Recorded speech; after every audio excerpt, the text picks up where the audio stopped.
I'm Rachel Boothroyd. I'm one of the contributing editors at Alborada, which for those of you who don't know us, we're an online platform. We started up about 10 years ago now, and we're aiming to offer you a different perspective on Latin American politics, media and culture to that which you might find in the UK's mainstream media. So like I said, this is the third event we've done so far.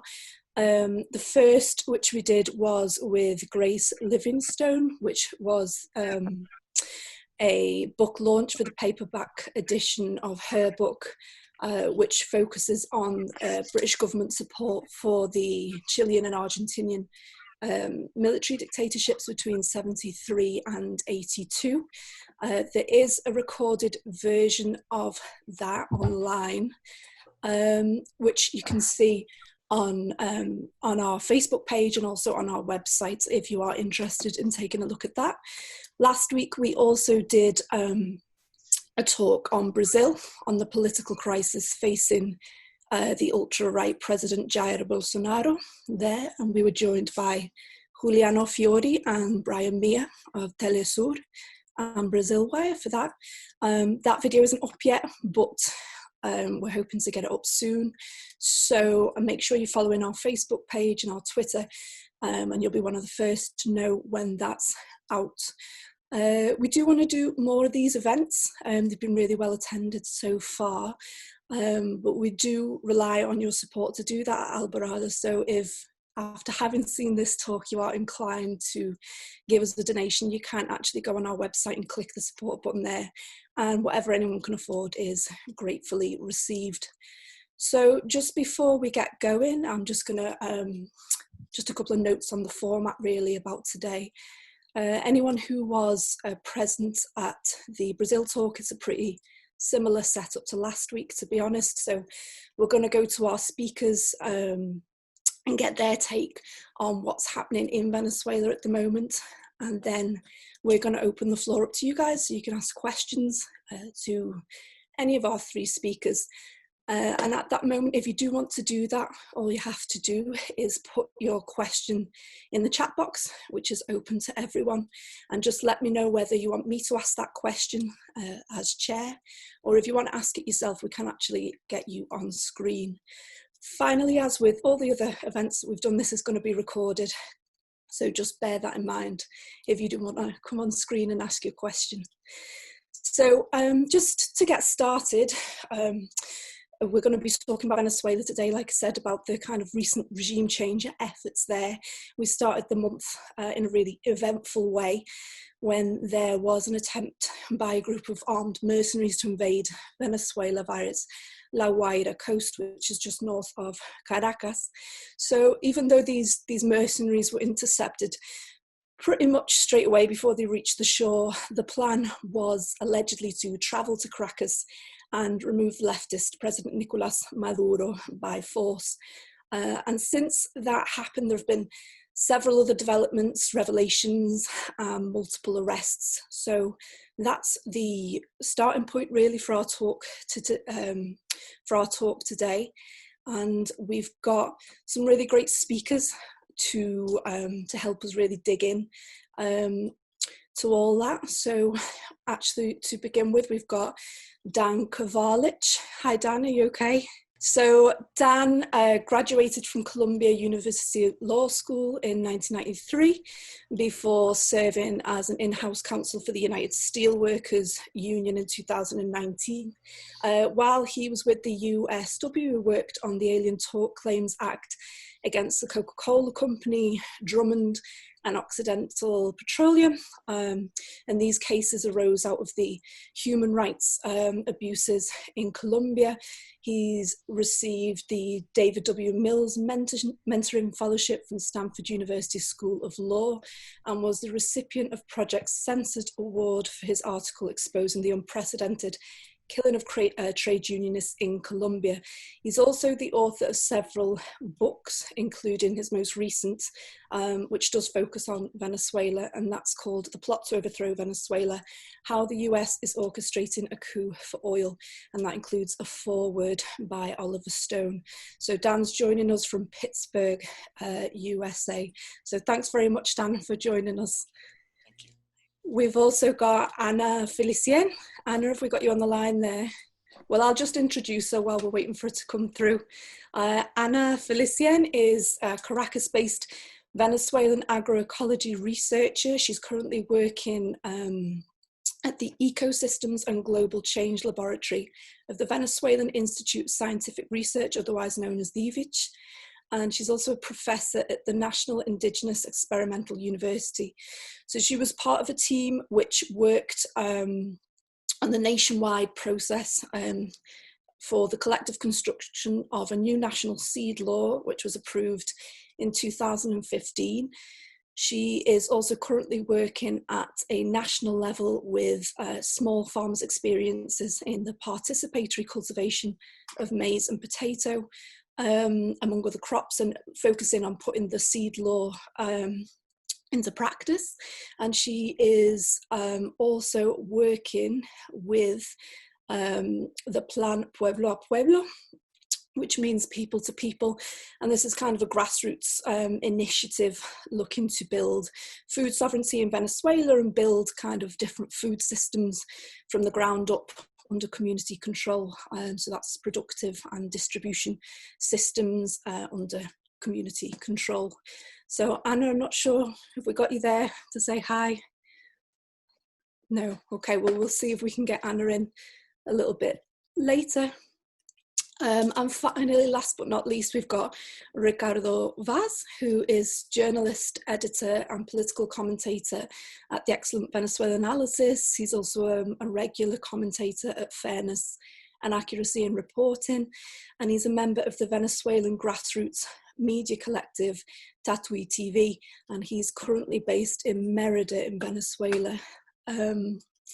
Yeah, so Ricardo, thanks for joining us. Thanks for having me. Can you hear me? Yeah, I can hear you fine. That's excellent. Okay, before we move on, Ricardo, maybe we can stay with you. Could you give us kind of an update? Like I said before, there was this kind of initial invasion attempt in early May, but then lots of things have happened since then. Could you give us kind of an update from the ground on what's been going on? Yeah, sure. I mean, I was listening to you and you were saying there was a recent regime change attempt, and I was wondering, how recent, this year, last year, 5 years ago. But yeah, the latest attempt, as you were saying, was this kind of paramilitary operation, which didn't really get very far. I mean, the first boat with some 10 men was neutralized in La Guaira on Sunday, May 3rd, and then the second group was neutralized the day after. And since then, there have been some 40 arrests. And it's interesting to notice that among the group, there were 2 US former soldiers. So that really gave another dimension to the whole incident. Mm. And there are plenty of colorful characters involved. First of all, perhaps the chief strategist is Jordan Goudreau. He's a former US Special Operations soldier who wasn't in Venezuela. He organized the camps in where this. So the operation was made up of deserting Venezuelan soldiers. They were trained in camps in Colombia, and then they were supposed to set off on speedboats and get to Venezuela, take over a bunch of strategic locations, kidnap the president, and fly him out. So it sounds very simple, but it didn't get very close to coming to fruition. So as I was saying, Goudreau was responsible for training these deserters in Colombia. And as soon as the plot started to go south very quickly here, we started knowing more about it. So first, Goudreau came on social media to acknowledge that he was responsible for the plan. Mm-hmm. Then we found out that Clipper Alcalá, who is a retired general who joined the opposition and started to oppose the government in around 2017, he also had publicly said he was orchestrating a coup attempt. We found out that this was the same attempt. And more interestingly, we found out that this had been coordinated with the opposition, and coordinated in a very literal sense, that they signed a contract. And so very soon this contract was leaked online, and it's a contract that was signed by none other than self-proclaimed interim president Juan Guaido, Right. and a couple of his advisors, notably JJ Rendon, who is also a very colorful character in this regime change operations.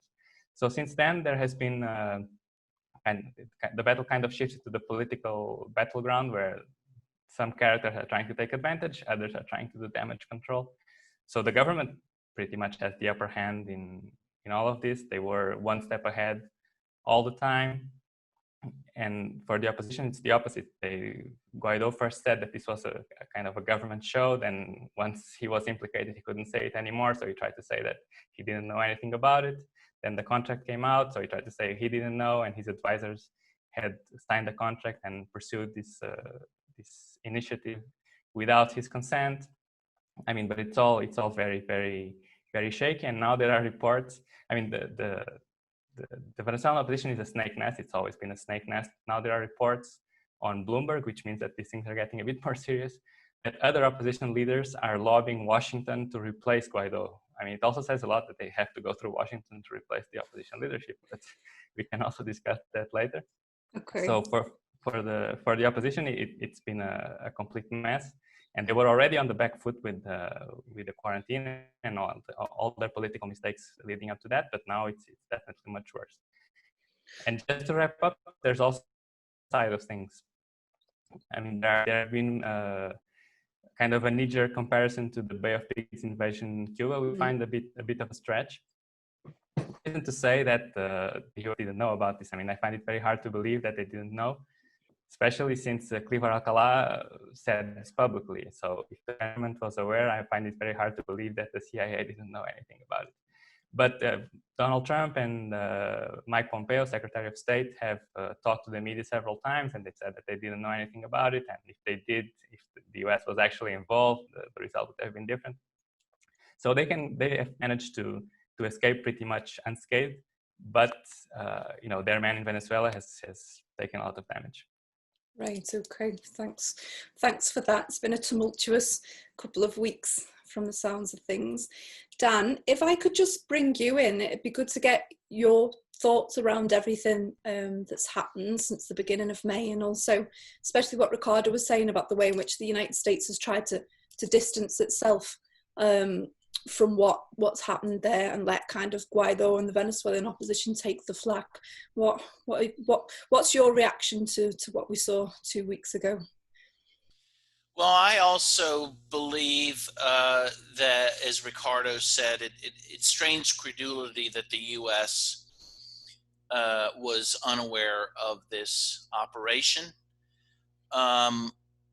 As Ricardo mentioned, I mean, first of all, we know that Juan Guaido signed a contract with Silvercorp USA. That's a mercenary organization, or the nice name is it, a private military contractor based in Florida, to carry out this operation. First of all, as Ricardo mentioned, the opposition feels like it has to go to Washington to ask for permission to substitute someone for Guaido. And why? Guaido is a puppet of the United States. Shortly after Guaido was named the interim president of Venezuela by the U.S., there was a poll taken in Venezuela that showed that 80% of Venezuelans didn't even know who Juan Guaido was. Mm-hmm. He is a product of the United States, And so the point is, and the monies, by the way, that he promised, the millions of dollars he promised Silvercorp USA to carry out this operation, would have come from monies the U.S. seized from Venezuela and gave to Guaido. So it strains credulity that a guy so beholden to Washington, whose all his money comes from Washington, it strains credulity that Washington was unaware of this operation. Moreover, Anya Parampil of the Gray Zone, if people know her and that organization here, She had a very extensive interview with people from Silvercorp USA, one of whom claimed that the State Department actually contracted for this operation to go forward. No one has seen that contract, so we don't know whether that's true. But again, there's a lot of indications that Washington was behind this. Moreover, their plan was to kidnap Maduro, bring him to the U.S., and collect on the bounty that Trump put on his head. You know, Trump put a $15 million bounty on Maduro's head. Mm-hmm. So first of all, we could easily say that the Trump administration encouraged this type of activity. I mean, minimum. But also, there's no way you could go kidnap a sitting head of state and bring him back to the U.S. without U.S. approval, right? So all signs point to the fact that the U.S. had some involvement. The fact that Trump and Pompeo deny it now is not surprising, of course, because it was an embarrassment. It was a horribly botched operation. Apparently, they were supposed to enter Venezuela with 60 armed combatants. And they showed up, as far as we can tell, with maybe 20, so a third of that. I will say that, you know, and a lot of people poo-poo this and say this was a joke. How could it have been a U.S. operation? Because it was so horribly botched. And how could you expect to even do this, carry out this plan with 60 people, much less 20? Of course, I always like to point out that Fidel ultimately was successful in Cuba, overthrowing Batista, when they only had 12 people who survived the trip on La Grama to Cuba. But the difference between the two, and I think this is what is significant, and what I think the media has not been fair about reporting. In the case of Fidel in Cuba and the Moncada, or La Grama, they succeeded because they had popular support. These guys have no popular support. Guaido has no popular support. This operation was initially confronted not by the Venezuelan military, but by ordinary fishermen who confronted these people and then reported on the authorities. The point is, if these people had popular support, those same fishermen would have helped them, right? Just like the peasants helped Fidel in the Sierra Maestra, right? Everything depended on that. These people have no support. And that's why it failed. And that's why it will continue to fail. At the same time, it doesn't make what is happening any less dangerous. And why? Because, of course, as we know, Venezuela, like the rest of the world, is trying to fight this COVID-19 pandemic. And they're doing actually an excellent job. They moved very quickly, even before the first confirmed case of COVID-19. They moved very quickly to start shutting down the airports and then to start, you know, locking down the country. And they've been very successful in having very few cases. Last I heard, something like maybe, you know, something approaching 400 confirmed cases, 10 deaths. That was the last I heard. That's maybe a week old, so it may be a little higher now, but it's very successful compared to the United States, of course, which has the very worst cases of COVID-19 in the world. But of course, the only way that Venezuela will continue to be successful in fighting COVID-19 is by concentrating, having all of their resources, having all of their personnel concentrating on fighting the pandemic. If they have to go out and look for and capture paramilitaries entering the country, that diverts them from this pandemic, right? And I'm not sure that isn't part of the point. You know, we always have to remember, if you look at U.S. tactics against countries like Venezuela, again, if we look, for example, at the Contra War against Nicaragua in the 80s, no one really thought, no one honestly, who could honestly assess the situation, believed the Contras could ever defeat the Sandinistas militarily, could never overthrow them. That wasn't the point. The point was to undermine the economy, force them again to send all their troops to the borders instead of having their troops, out teaching, people how to read, having the Contras destroy infrastructure, murder important technical people, including the American Ben Linder, for example, who was an engineer working there. And again, basically sow havoc and chaos, not to overthrow the Sandinista government, but to undermine it fatally, to the point where in 1990, the Sandinistas were voted out of office, really because of the continued threat of that war. And so, to me, what is happening with this type of incursion, minimally, is that type of terrorist type activity. Force them to put their resources towards, monitoring the coast, monitoring the border, and making it just all the more difficult to deal with this crisis. Yeah. And I just want to mention a couple other things, if I can, because we already have these sanctions. And I want to refer people to it, if they haven't seen it, the report by the Center for Economic and Policy Research, CEPR. It's a year old now, but it's excellent. And they estimated in a 1-year period between 2017 and 2018, at least 40,000 Venezuelans died due to U.S. sanctions because of medicines, for example, they couldn't get. Insulin, chemotherapy medicines, HIV medicines. Well, those sanctions still exist, so they're still not getting those things. Now, Russia, by the way, brought in about a week ago 5 months worth of insulin for them, which is terrific, But otherwise, they can't get those things on the market. So people continue to die in the thousands, tens of thousands from those types of diseases, even while they're fighting COVID-19. Getting food to people is very difficult as well.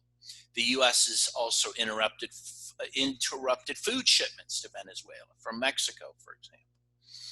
So this is just part and parcel of sowing chaos, creating havoc, including, by the way, clearly targeting electric power plants, again, like the Contras did in Nicaragua, and just making life a living hell for people with the hopes that that will undermine support for the government. Meanwhile, just close with saying, as all of us know, as we speak, Iranian tankers are headed to Venezuela to bring gasoline to Venezuela, which they need to power the country. And why? A lot of people say, well, why do you need that? Because Venezuela has all this oil. Yeah, but because of the sanctions, they can't get the chemicals to refine their oil, which is heavy crude. It's not light, sweet crude. So it's very hard to refine. The sanctions have prevented them from refining their oil. So they actually have to import it at the moment from Iran to keep their power running, because the other problem they have is that a lot of their electricity is powered also through hydropower. And apparently, the water levels are low. So it's kind of a perfect storm of problems in that regard. So this gasoline is really important. And meanwhile, the U.S. is threatening to intercept those vessels from Iran. So we'll see what happens. I think this is a very important showdown here. And when we talk about, comparing what happened to the Bay of Pigs, of course, this looks like, the blockades that the U.S. had against Cuba, the Cuban Missile Crisis here, though, instead of trying to intercept missiles from going to Cuba, they're trying to intercept, gasoline that they need to survive on. So we'll see what happens there. But the situation is difficult. And meanwhile, Cuba, which does have doctors on the ground in Venezuela testing people for COVID-19, ministering to people, you know, they too are suffering under increased U.S. sanctions. The U.S. prevented respirators that they had bought or gotten from Switzerland, prevented those respirators from getting to Cuba. You know, so this is a very cruel, you know, policy the U.S. has against these countries right now, and also against Nicaragua, by the way, during a time when people are trying to fight this pandemic. Thanks, Dan. That's really, really interesting. Ricardo, if I can just bring you in again, because obviously from what Dan said, that behind kind of this attempt to invade the country at the beginning of May, there's all these kind of other, it's a multi-pronged kind of offensive led in many ways by the United States against Venezuela. Now, the last time I was in Venezuela in January this year, I think there was almost kind of like a coup against Guaido in terms of the opposition actually voting him out as president of the National Assembly. Not that you would have known that from the press. There was very little coverage of it over here. But my question is kind of, the US is fairly organised in terms of pushing its agenda, its regime change agenda against Venezuela.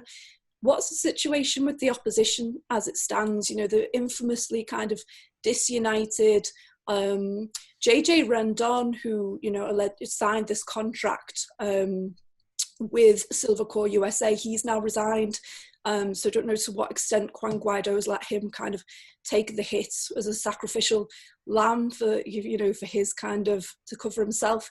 What's going on with the Venezuelan opposition? Yeah, just a couple of prior notes. First of all, you know, for all the latest developments in Venezuela, you can follow Venezuela Analysis. I think I'm allowed to plug in VA here. Yeah, go ahead. And also, as Dan was saying, this is very important to keep in mind. You know, this wasn't like things were normal and then all of a sudden there was a regime change attempt. You know, the aggression has been ongoing, and then it depends on how far back you want to go. But there have been different levels of aggression, you know, from the day Chavez took office in 1999. And also the reports from the Center for Economic Policy and Research is very, very important because it's the first one to actually try to quantify the damage done by sanctions. And things have actually gotten worse since then. So this report is from, I believe, April last year. And in August 2019, there was an executive order that imposed a blanket ban on all dealings with Venezuelan state entities.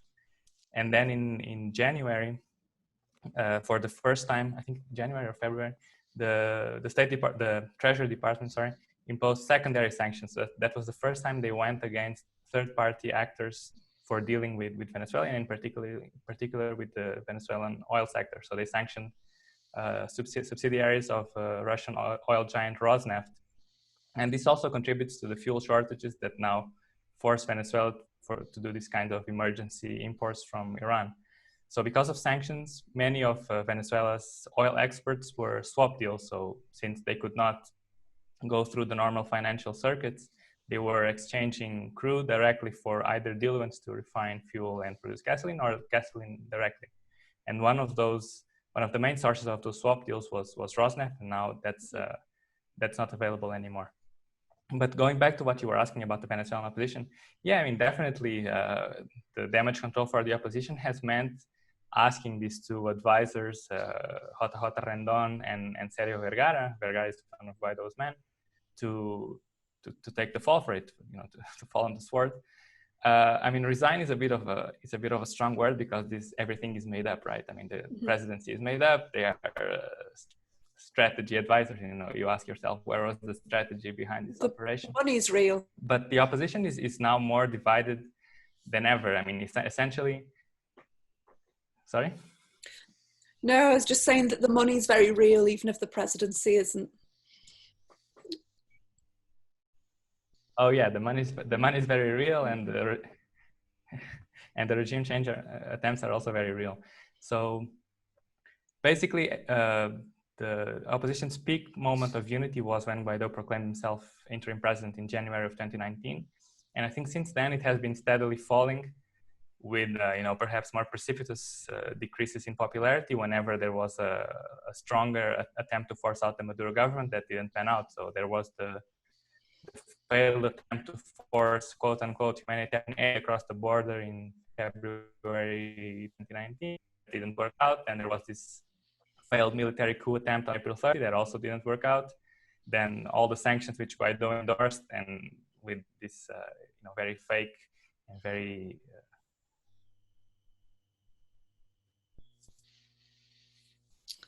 ideas official that lost him a lot of credibility. And then there were the corruption scandals. Then the pictures with the paramilitaries surfaced, until in January, as you were saying, a sector of the opposition. I mean, let's keep in mind these are also no end, right? I mean, there's a lot of backstabbing, and none of them are choir kids. So a sector of the opposition did a deal with the government, and they betrayed Guaido, and that lost him the National Assembly. Of course, he just went to. I think we've lost Ricardo a little bit there, but I think we've got Anna back on the call now. Hi Anna, are you okay? Yeah, seems like a good time maybe to bring Anna in. I'm glad that we've found you. We've got you through to speak to us.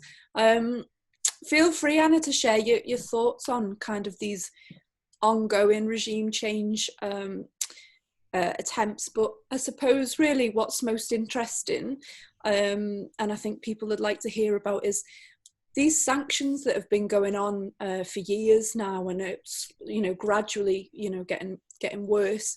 How are the Venezuelan people dealing with that? I think you've got a presentation you wanted to show about some of the work that you've been doing with Pueblo a Pueblo. Yeah, I just think it'd be really interesting if we could hear about some of those kind of initiatives, because people are still organising at a grassroots and community level in spite of these, sanctions. So I'll hand over the mic to you if you want to explain a little bit about the work that you've been doing. Okay. Well, thank you for inviting me and for inviting us. And my English is not the best, but I will try to explain what are we doing for defend our everyday life, basically in accessing to food and produce food. And I prepare some slides, and I will read some lines to show how are we doing. Let me share screen. I think it's like this. You have the. Yeah, I can see it. I can see it. Yeah. Okay. Perfect. Okay. Well, when I want to share some efforts being made collectively, from below, through what is known here in Venezuela as poder popular, popular power, specifically related with food. Mm-hmm. From the beginning of this work, the food has been at the center of the political dispute. So we are seeing an incremental path of weaponization of food, facilitated by a set of previous conditions of the Venezuelan agri-food system. This can be summed up in the following conditions. We have a food system highly monopolized by corporations. Empresa Solar, for example, controls around the 60% of the production of the most consumed food, pre-cooked corn flour. These systems also has a strongly segregated structure. The agri-food system is basically divided into the big ones, the agro-industry and the big farmers. And in the other hand, the peasant, Afro-descendant and indigenous farming are working with less land and have no access to the credits and other resources are available for the big ones. And our consumption patterns are determined by urban food waste, dependent on imported and processed food. So we can see a trend of food weaponization from 2014, 2015 until now. This began with the hoarding of the most consumed food resulting in the long lines at the supermarkets across the country, which was publicized by the mainstream media across the world. After that, the strategy has been induced speculation of food prices and throughout the supply chain, including for all the very basic agricultural tools and inputs. At the same time, the sanctions imposed by the US and its allies have hampered importation of food, medicines, and agricultural goods. And especially the last year, we saw the politicization of the food aid when US aid tried to force so-called food aid through our borders. The concert in Cucuta and yeah. All the propaganda around the food aid was very, very descarada. I don't know how to say shameless. Okay, shameless. So in response to the weaponization of food in 2015, a group of longtime revolutionaries initiated the Plan Pueblo a Pueblo, this experience, in the state of Trujillo, in the western part of the country, based on the premise that food is a human right, not for profit. This region is one of the most productive regions of vegetables produced by peasant families who never stopped producing. Pueblo a Pueblo retakes the revolutionary route designed by the Simón Bolívar guerrilla front commanded by Argemiro Gabaldón in the 60s. So the main goal of this plan is the social organization of production, distribution, consumption, and connect urban and rural grassroots and community organizations. So by now, 130 peasant families are involved in the plan, organized as peasant networks who plan their production according to the food needs of the communities in the cities that participate in the distribution days. The prices are estimated based on the cost structure calculated by peasant networks. And we have 231 distribution days have been held. Almost 2 million kilos of 27 crops, including vegetables, fruits, and legumes, have been distributed by cooperative, communes, worker unions, and social movements in the cities, mainly Caracas, the capital. So we can say in these critical times, peasant families are feeding grassroots organizations in both material and political dimensions. Other important actions for seed production, animal husbandry, and food storages have also been organized. All these efforts are oriented toward increasing popular control over the very basic inputs needed in the plant. So since 2018, this is my English class for numbers, a special program in partnership with the schools was initiated to support the National School Feeding Program, PAE, el Programa Nacional de Alimentación Escolar. We have been very hard hit by the high food prices. Now, 36 schools are involved, located in the communities, in the rural areas and in the urban areas where Pueblo a Pueblo works. And now, the COVID-19 quarantine combined with the intensification of the sanctions imposed new pressure upon Venezuela agri-food system. Gasoline and water shortages and blackouts have worsened, and that impacts directly our efforts. So to tackle these challenges, a huge effort is being made by all the grassroots organizations involved in Pueblo a Pueblo to implement new strategies, prioritizing the school feeding program and amplifying this effort to provide meals for children and the elderly. Peasants are increasing their production to sustain distribution to the cities. And a core team from Pueblo a Pueblo is concentrated in coordinating the distribution days, getting fuel, establishing strategic alliances with some state institutions. All our efforts and energy are focused on defending our right to food. It is very important as ever. And in short, during the quarantine, we have these very important numbers. We have 30% families have produced 105,665 kilos of fresh vegetables and fruit, distributed to 32,858 families, and have fed 13,232 children through the National School Feeding Program. No? This shows the potential of the peasant agriculture right now. So in this COVID-19 context, when we can say we are doing our best in these critical conditions, but also we want to ask, no? What is the task for international solidarity movement to confront the sanctions and other international aggressions we carry out by their elected governments in the global north, which are in a very direct and criminal way are impacting our life. Those of us who are invisible to the mainstream media, but the frontline workers fighting this war. We are not numbers. We are persons. I just think that's absolutely, amazing, the level of organization,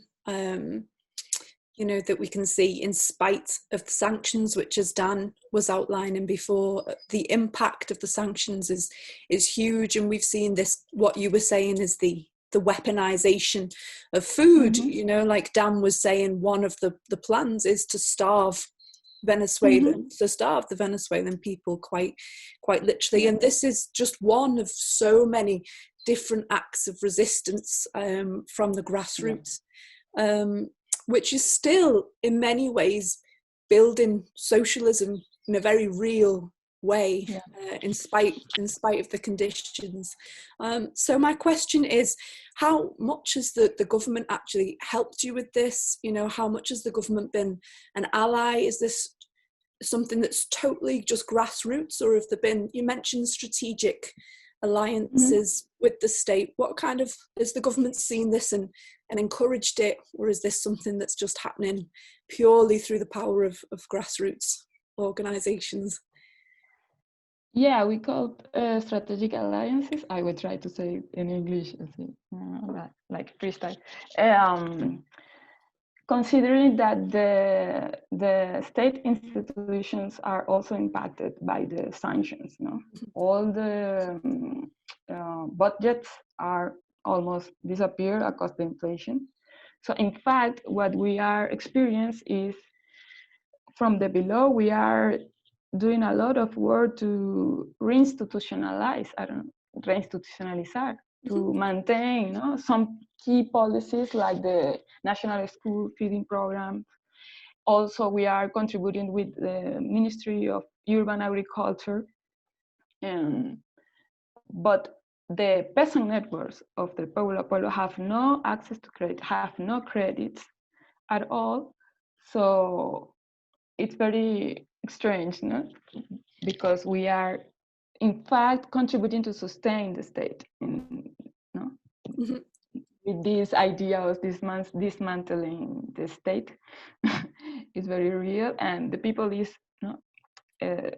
working a lot to sustain, especially the policies, the food policies, which are very important for the most vulnerable people, like children, like the poor communities, and also demonstrating the capacity of the popular power.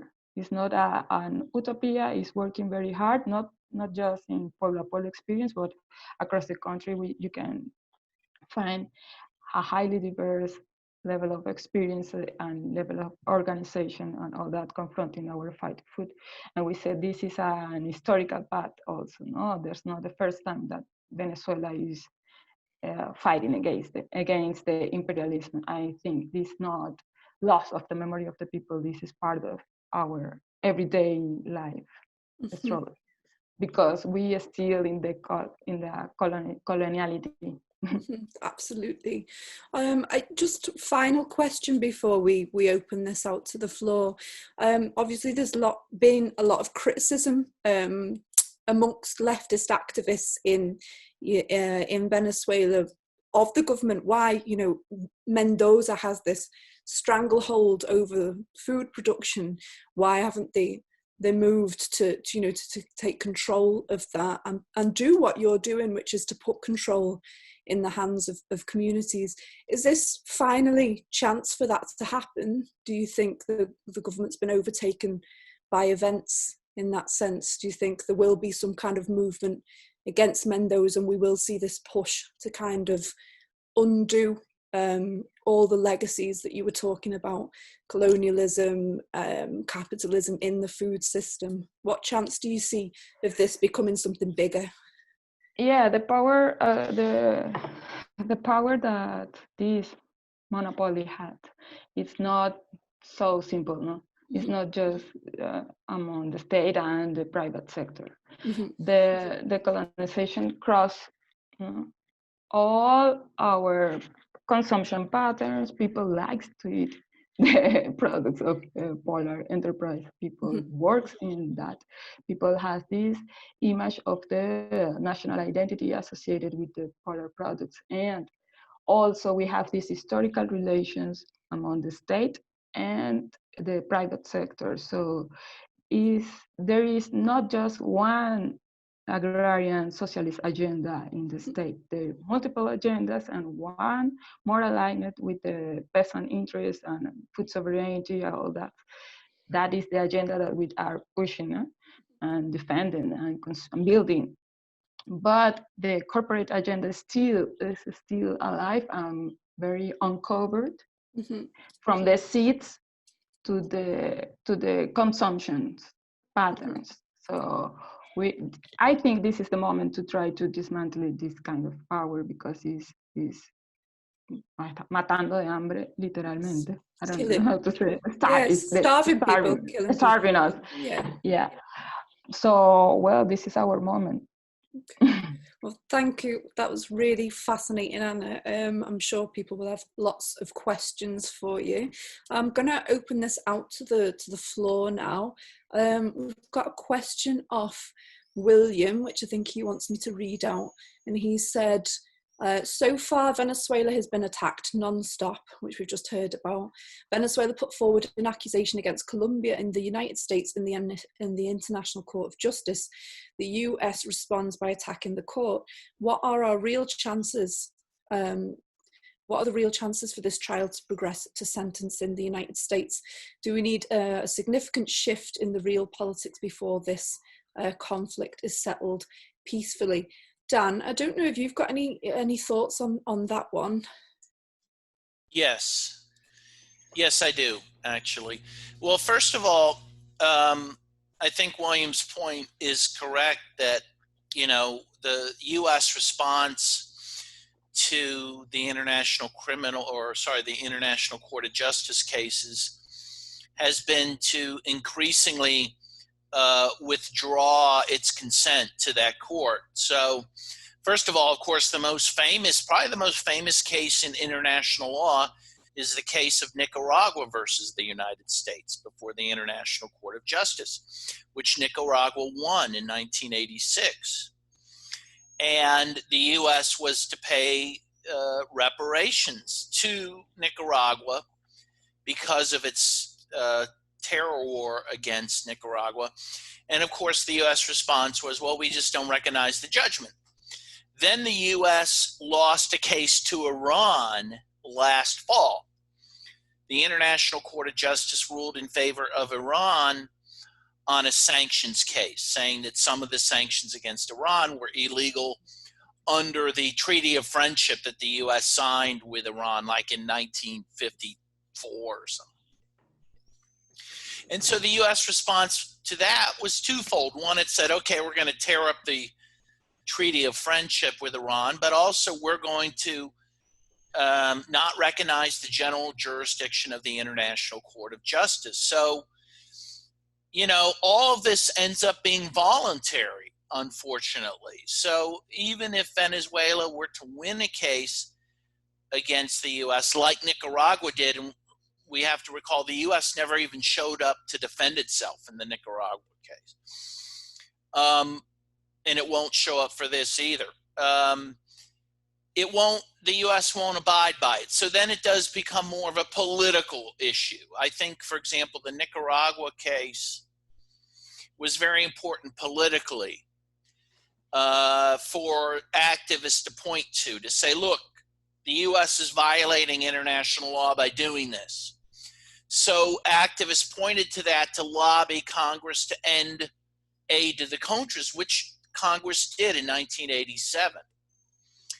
And that case before the International Court of Justice was very important, again, as a political tool to accomplish that. And so maybe the same could be done with a case that Venezuela has, using it as a political tool to fight these sanctions. Thanks for that, Dan. That's interesting. So you don't think that there's much chance of it having kind of a real impact, but maybe a political impact in that sense? Yeah. I mean, the U.S. increasingly basically has said that international law applies to everyone but itself. I mean, that really is its position. Mm-hmm. So yeah, I think as a legally binding matter, it's going to be hard to enforce. But again, it does give us as activists a political tool. So. Just moving on to the next question. There's one from Francisco Dominguez related to kind of the intentions of Guaido. And I think we've got Francisco on screen to ask that question. So go ahead, Francisco, if you want to come in. Thanks for joining us. Hi, everyone. Thanks for recognizing me, Chair. Congratulations, very good meeting. Very good, interesting discussion, and we're going through the issues. I wonder whether people read the second part of the Guaido-Woodrow contract. People tend to know only the first 7-8 pages with the signatures and so on. But there is about 42 pages with the rest of the implementation. And I want to ask the panel if they know about this, because the requirement for what they intended to do was so gigantic that unless they brought thousands upon thousands of foreign troops, they wouldn't be able to carry out what they intended to do. So my question is, do you know about this, and can you comment on this? If not, I can give information myself if necessary. Ricardo, do you want to, I don't know if we've got you back after last time, do you want to come in on that one? Actually, Francisco is totally correct. So on Sunday, May 3rd, when the first wave of mercenaries was captured, there was a copy of the contract that was released online, and this was just the first 8 pages, and it was very boilerplate. It said, the Venezuelan opposition is hiring Silver Corps to perform a host of services, arms, equipment procuring, advising, and so on. And then the day after, I believe, there was an interview with Patricia Poleo in which more information was revealed, and then the full contract was leaked online, I believe, to the Washington Post. And the attachment is where the treasure is. So first of all, whereas in the contract itself, the language is very vague, in the attachment, it's very explicitly said that project completion is the removal of the Maduro government and the installment of, they call it internationally recognized administration, something like this. And there's several other clauses. I really recommend that people look it up. It's 40 pages, but it's very quickly, you can read it very quickly. So some of the most interesting things are that, Silver Corps, after the coup was successful, they would remain in some kind of anti-terrorism, anti-narcotics advisory role. They also specify that if the Guaido government finds itself insolvent, they accept payment in barrels of oil. They also have a very, very weird clause that the paramilitary force is going to be diverse with different ethnic backgrounds and genders and so on. So they found it important to include. And then there are some more shady and dangerous articles. For instance, one that says that the incursionary force is allowed to treat any threat with deadly violence. Even, I think the exact wording is that someone who shows intent of opposing them, they can use deadly violence on. Other things like the use of anti-personnel mines and so on. So there's there's a lot of information on those attachments. As for what Francisco was asking, whether they needed thousands of foreign troops to implement, yeah, I mean, the question is what they actually expected to happen. You know, the optimists say that they were going to cause a rift in the armed forces because, you know, they have this idea that everyone is against Maduro, but somehow Maduro survives, so the armed forces are going to join them, and then it was going to be a walk in the park. Other readings claim that, you know, if they manage to secure some objectives in the beginning, establish a foothold, then they could perhaps rely on support, on direct support from the US. That perhaps is a more interesting and more plausible reading of the US denial. So it's not that the US was directly involved, but they were maybe more in a wait and see mode. So if this actually led somewhere, then they could get involved without assuming the risks of the embarrassment that it turned out to be. So that would be my reading. Thanks, Ricardo. Actually, you know, you've just reminded me that obviously this kind of attempted invasion took place just I think it was a few days after the Associated Press report, which, you know, was on, a lot of it was on Goudreau and his kind of assistance training, you know, 300-ish soldiers, volunteer soldiers on the Venezuelan Caracas border. And part of that report, which, you know, which AP said was unconfirmed, was that there was a businessman, Kraft, can't remember his first name, but related to the, you know, the famous kind of cheese making company Kraft, who'd been working alongside kind of all these kind of regime change efforts, and he'd been lobbying, apparently, according to this report anyway, lobbying you know, business kind of connections, and he was basically saying that he would be the prime broker or contractor for national contracts in Venezuela in a post-Maduro kind of scenario. Is that, you know, I don't think that's confirmed, but there is this kind of question mark over delayed payments and, you know, this kind of reconstruction of Venezuela, and basically, you know, people saying how they're going to carve it up if, you know, if Maduro falls. Yeah, those are some of the most colorful and at the same time shady details. So going back to the opposition contract with Goudreau, sorry.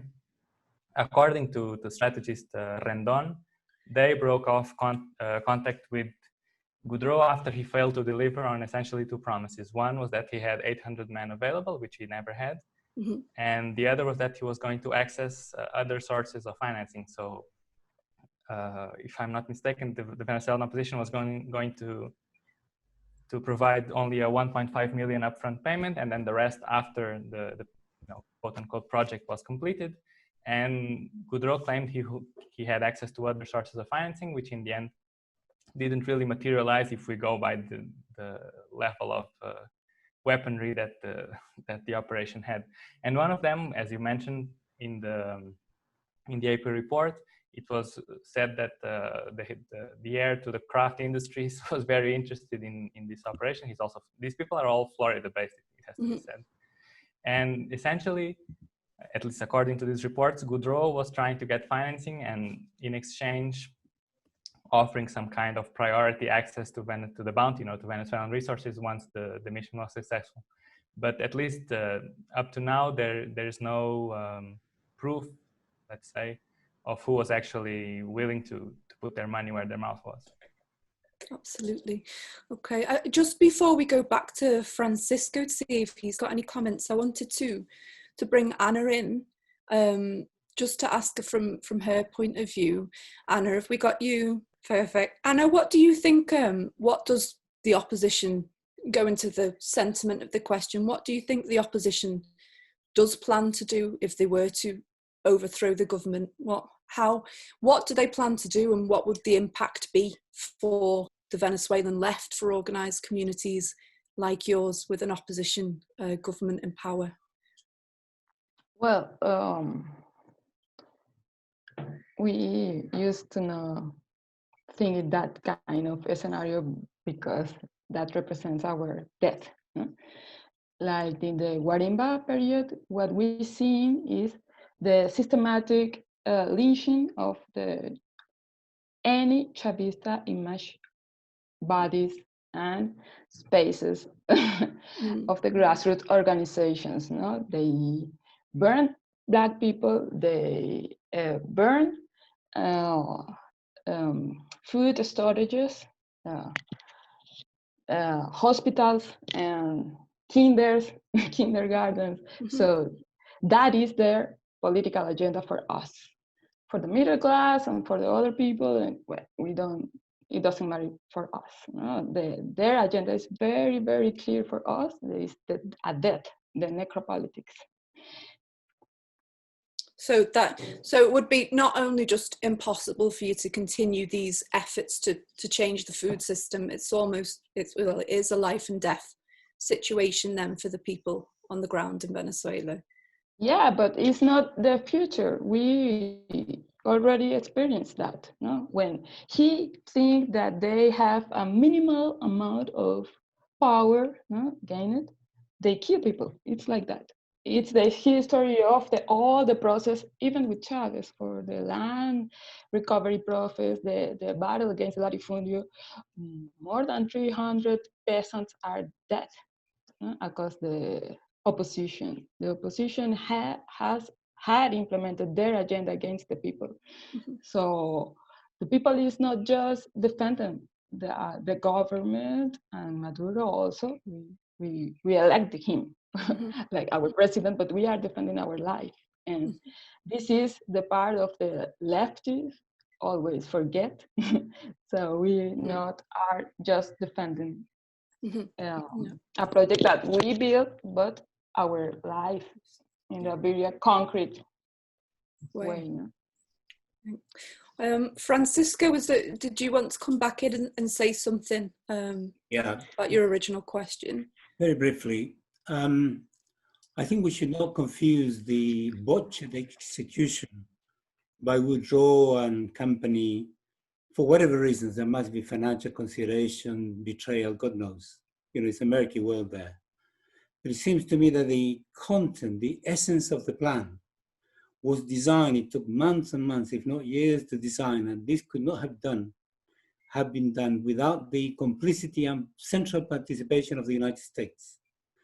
And the implementation, as specified, stipulated in the contract in the 41 pages after the first 7 pages, is the total eradication of Chavismo, lock, stock, and barrel. And the implementation of that is to give the military authority, in this case would be Woodrow or anybody else, to actually go for the whole movement. Now, there are 500,000 military forces in Venezuela and 3.5 million militia. There are 42,000 club committees. There are about 50,000 communal councils, and can go on forever.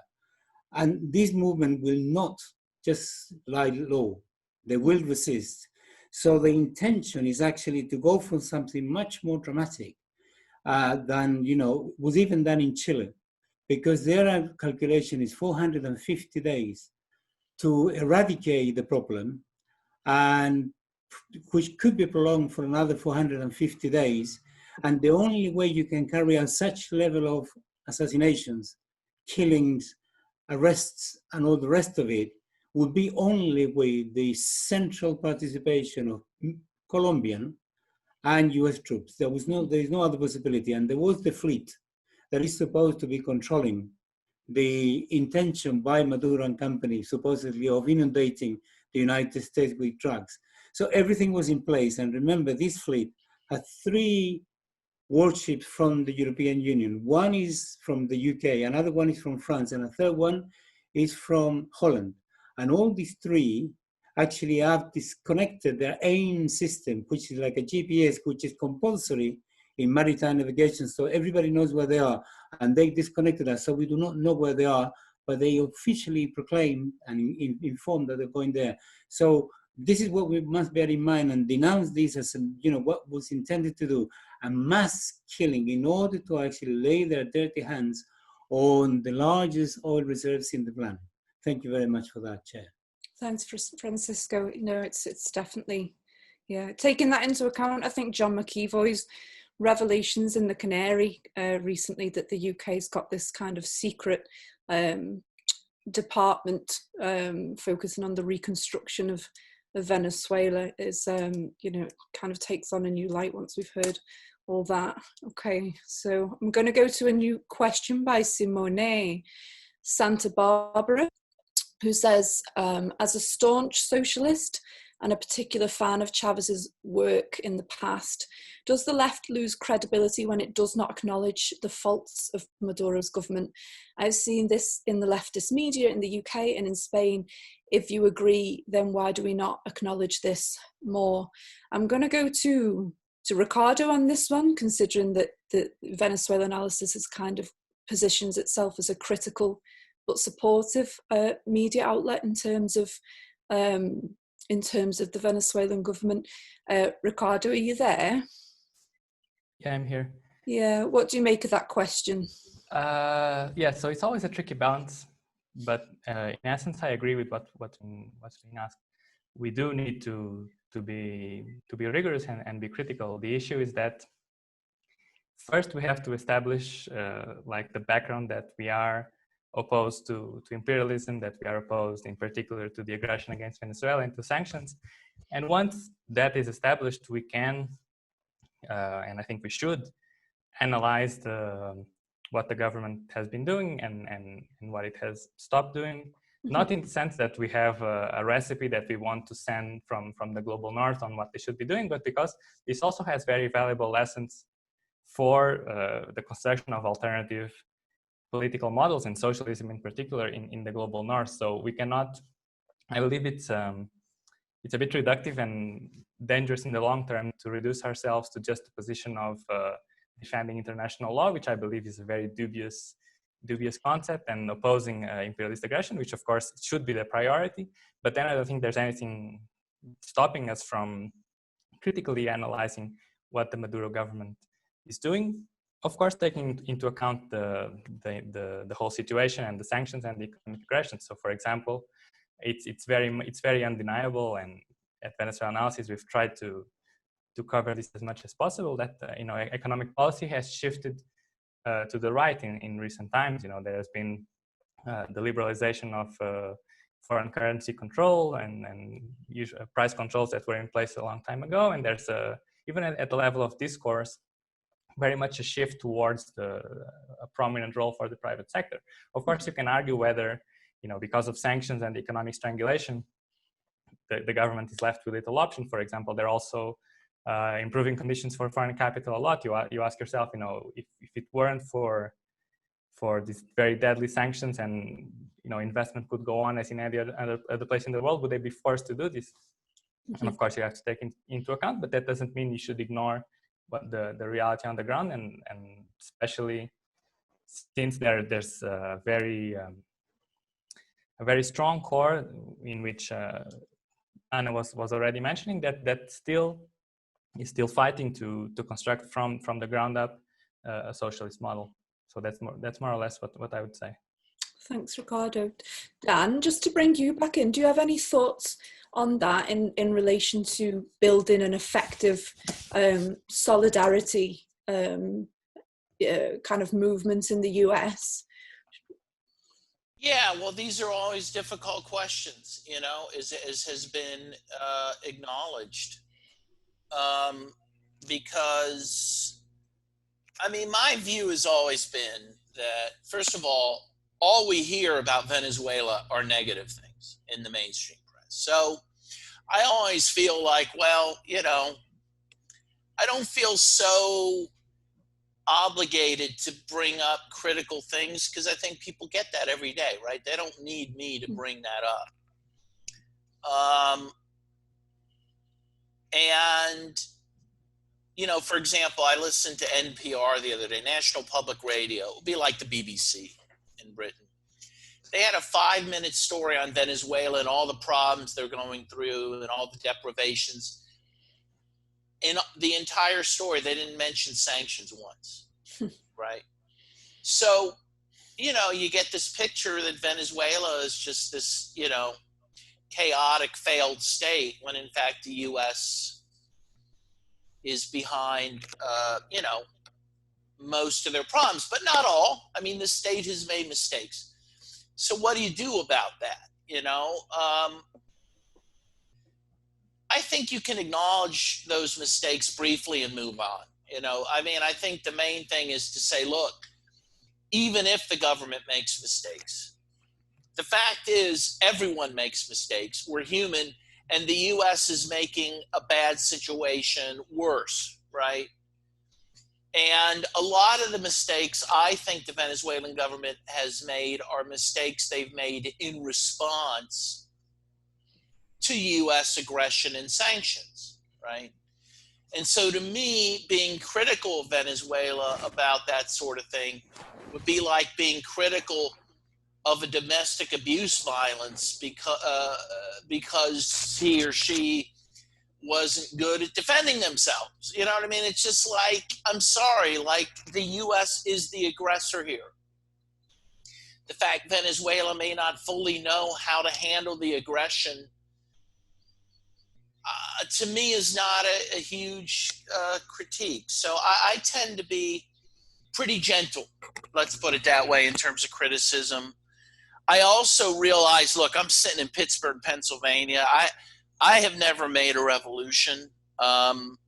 It's hard for me to be critical of those who have and the struggles that they're under. So that's my own, 2 cents on that. I did just want to add a couple things on some other things that were said just real quickly.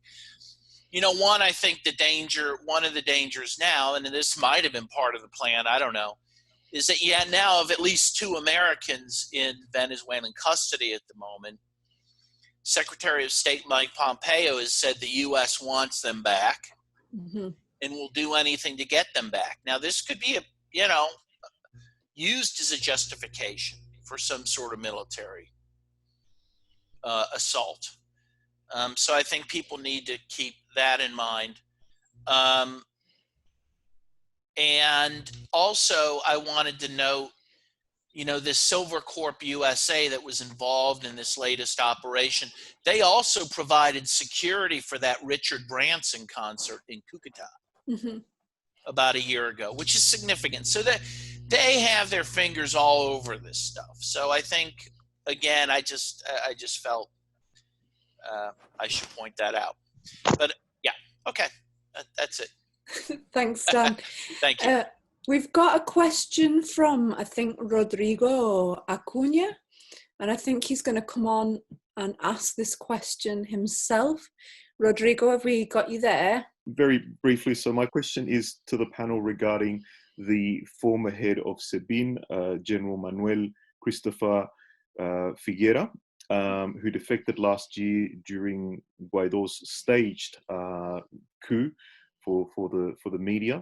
I understand that this general was not alone in his defection. There were a very small handful of mid-ranking officers, if I have my information correct.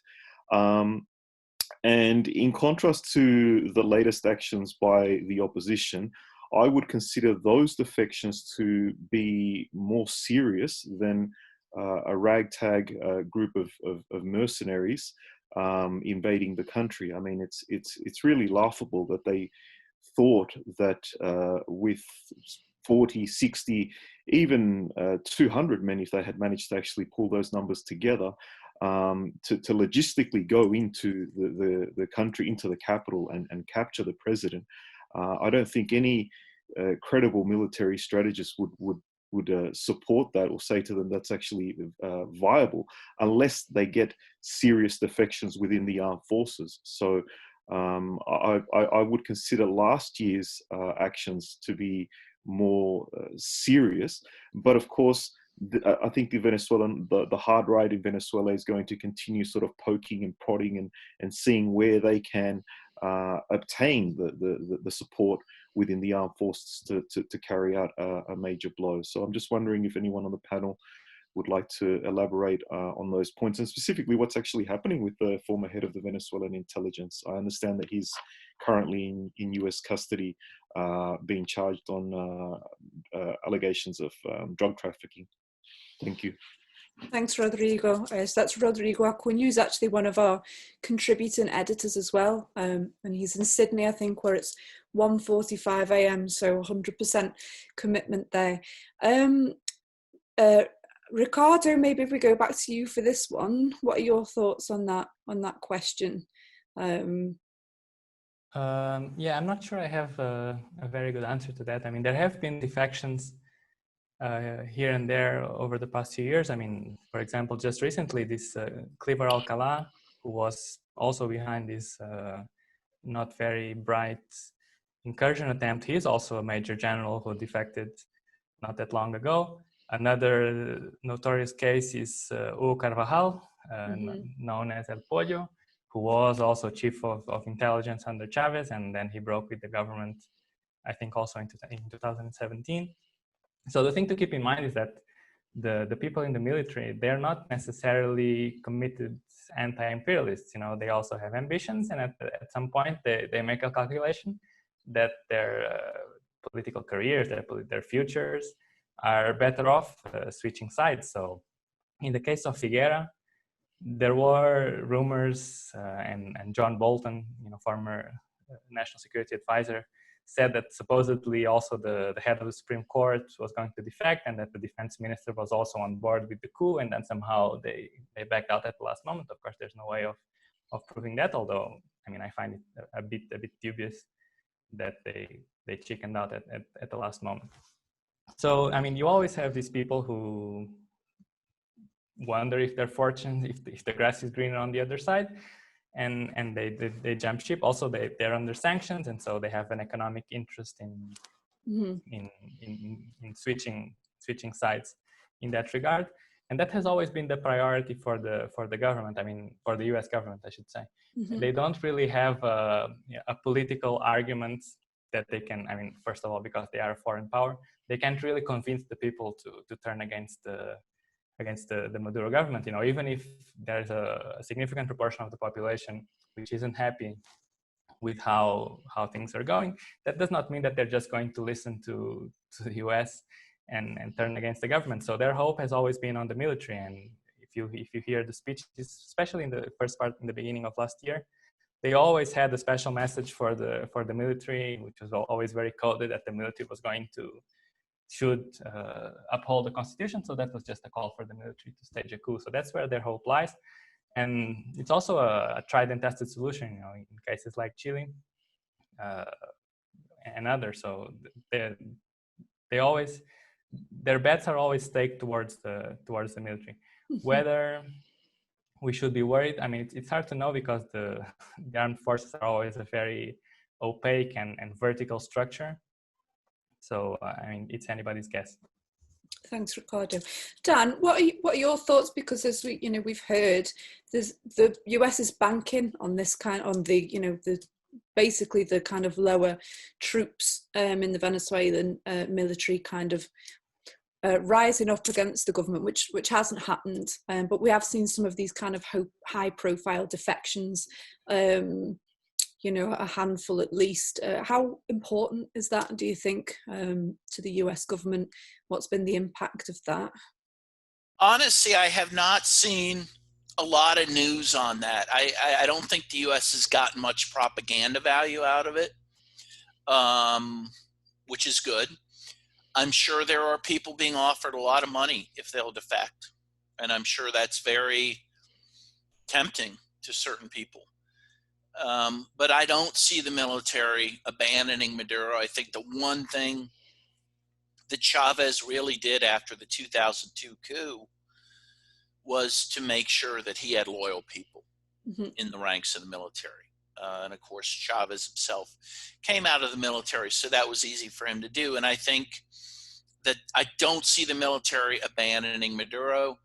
And it was noted, meanwhile, you have more people in the independent militias than you have in the standing army, you know. So I think militarily, Maduro is very secure. And again, I think, you know, they'll be able to peel a couple people off here and there, but I don't think it will be of any significance.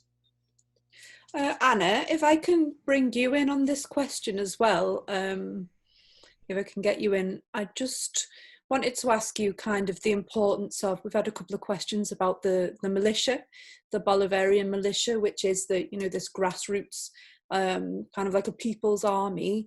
What are your thoughts on that? Is there any relationship there between Pueblo a Pueblo and the people's militia?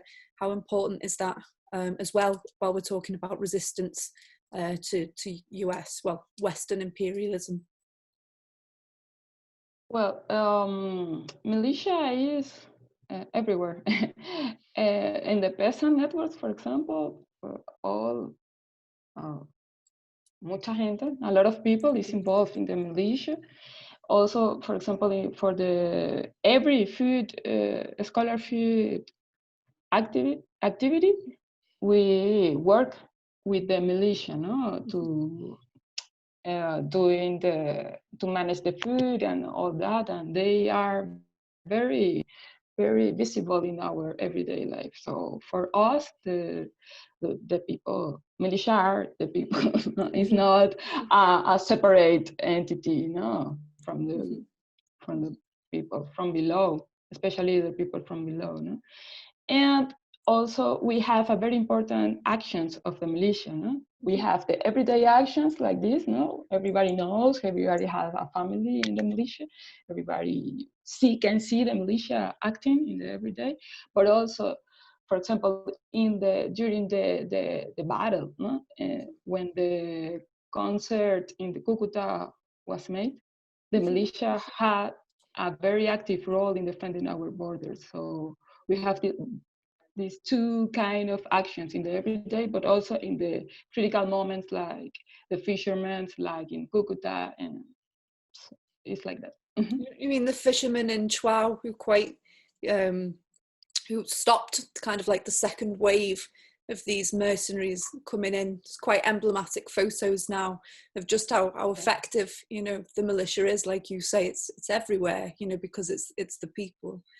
Yeah, and also I think because we can feel the amenaza, how can I say amenaza? The threat. The threat is very real. We live. we every time we eat the food and we fight for get medicines, fight for get gas. We see and feel the sanctions over our crossing our bodies. So the discourse of the anti-imperialist is not very long of our sense. No, it's pretty much live it. So I think it's very important, no, to people can understand the level of the political conscience that the people here have. You can have people here is very informed. Everybody have news from, you know, the geopolitics state, the news about the sanctions and the aggressions against Venezuela, because that affect our life very directly, in a very directly way. It's not just this is the morning, I will take my breakfast and read the news. No, we need to know how is the geopolitical agenda to see what we can eat, where we can find our medicines, and how our life is going on. No, absolutely.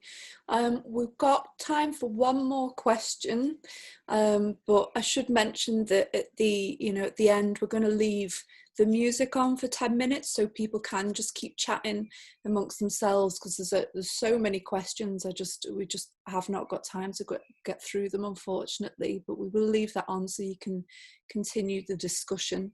And the last question we've got is from Anne, and she wants to ask the panel, why are the UK's BBC and the Guardian newspaper and Observer so hostile to Maduro and Venezuela?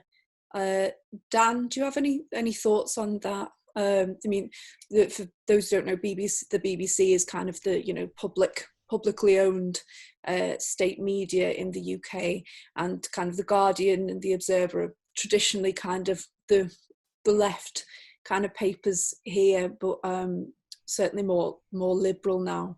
Why are they so hostile? Dan, I don't know if you've got any thoughts on that. I would just say that in general, it's been my experience that the press, both in Great Britain and the United States, have become almost uncritical of their government's foreign policy. You know, while they may, like in my country, for example, that, you know, you can't go any news cycle without the press being pretty critical of Trump, you know, which they should be. You know, there's a lot of things to be critical about and to make fun of him about. But there seems to be almost unanimity amongst the press, amongst both political parties, about U.S. foreign policy. And they don't ask questions. And they basically take the State Department line on these things. I think more than they did even in the past. I think some of that is because, well, there's been a general kind of rightward shift in both of our countries, of course. But also, you know, like NPR, for example, which is like the BBC, it has become more and more privatized and more dependent on corporate sponsorship. And I think that has made them much more pro, you know, State Department. And I believe, if I'm not mistaken, that the same thing has happened to the media in Great Britain as well. So, you know, a lot of this we can go back to Chomsky and Herman's Manufacturing Consent, you know, where they get into all the reasons and all the you know, incentives that journalists have to be basically mouthpieces of their government's foreign policy. I think that book still has a lot of resonance today. Thanks, Dan. Ricardo, what do you think of that? What does I mean, it's not just the BBC or the Guardian. It's like Dan's saying, it's almost uniform across kind of US, UK media and beyond. What do you attribute that to? Yeah, I mean, as Dan was saying, imperialism is very much a bipartisan affair in the United States. And also, I mean, to plug in, we've, together with Lucas Kerner, who also worked at Venezuela Analysis, we've written a series of articles for fairness and accuracy in reporting, where we dissect some of the main, let's say, propaganda stories in the mainstream media. There's also a very good book by Alan MacLeod, I think it's called Bad News from Venezuela, who he makes a very interesting and systematic analysis of media coverage of Venezuela. So, I mean, I don't have any good things to say about the BBC or the Guardian or the mainstream media when it comes to Venezuela. I think the outlets have, you know, and you can go back to the fact that they are either state-owned or owned by private capitalists, so they will have a class interest built into them. And after that, it goes less critical when it comes to foreign policy, and even less critical when it comes to Venezuela. I think part of it is one of the factors is a kind of colonial mentality, that they feel the global north should be telling how things should be run in the global south. But there are also other factors that play a role. I mean, for example, they rely a lot on sources inside the foreign policy apparatus, so that immediately sets a narrative that's very much on the basis that countries like the US are allowed to pursue these regime change operations. And the other factor that I'll also like to bring up is that on the ground, journalists, although they can claim to have more credibility because they're on the ground, they're also very biased in the sources that they quote. So, you know, for example, in the case of Venezuela, you have these foreign journalists who arrive in Caracas. They go to the wealthy eastern part of the city. They only talk to fellow middle and upper class people in this area. And so, of course, you get a very biased narrative, even if not entirely by design. That's what comes out in the end. No, absolutely. It makes me think of, I remember when I was in Caracas and there was a BBC journalist who got in touch with me. And they wanted me to find a Chavista who speaks English, because they couldn't apparently translate from Spanish. So it's all these kind of things that, you know, that end up contributing to this very one-sided coverage, like you're saying, because access to language and that kind of education is a class issue, ultimately, isn't it? So absolutely. Unfortunately, we're going to have to leave it there because it is 5:30, even though there are so many other questions.